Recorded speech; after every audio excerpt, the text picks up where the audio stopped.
د نیوز پریس چینل لیدونکو سلام وخت مو په خیر ستړي مشه په موکړه تازه خو ډیر مهم خبر ته د کندهار ښار د لومړی ناحیه اړوند د اهل تشی په جماعت امام مبارک کې د جمعې لمانځه پر مهال چاودنه شوې ده. د پیښې له ځایه یو شمېر مړي او ټاپیان روغتونونو ته انتقال شوي دي. تر دا مهاله د دغه چاودنې نویات او د مرګ ژوبلې کره شمېره نه ده معلومه. درنو لیدونکو که په دې اړه نور جزئیات راغلل نو موږ به یې له تاسو سره شریک کړو. بلور ته په ټولنیزو رسنیو هم دغه برید غندل شوی دی او ضیاءالله قمرخیل لیکي په ډېرې خواشینۍ سره چې نن په کندهار کې د اهل تشی ورونو په جومات د جمعې لمانځه پر مهال ترهګریزې پیښې مرګ ژوبله اړولې.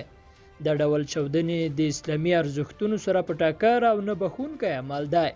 دردونکې ده چې عبادت کوونکو باندې په جومات کې د لمانځه پر مهال چاودنې کیږي.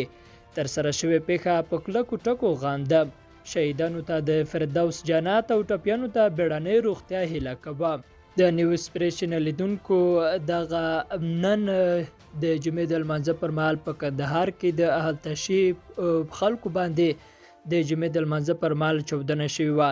که په دې اړه وروستي جزئیات راغلل او د مرګ ژوبلې شمیر په اړه یا هم څومره ټاپیان دي او څومره کسان پکې وژل شوي دي په دې اړه به موږ له تاسو سره معلومات شریک کړو. له موږ سره پاتې شئ. د اوس لپاره اجازه راکړئ. ښې چاره.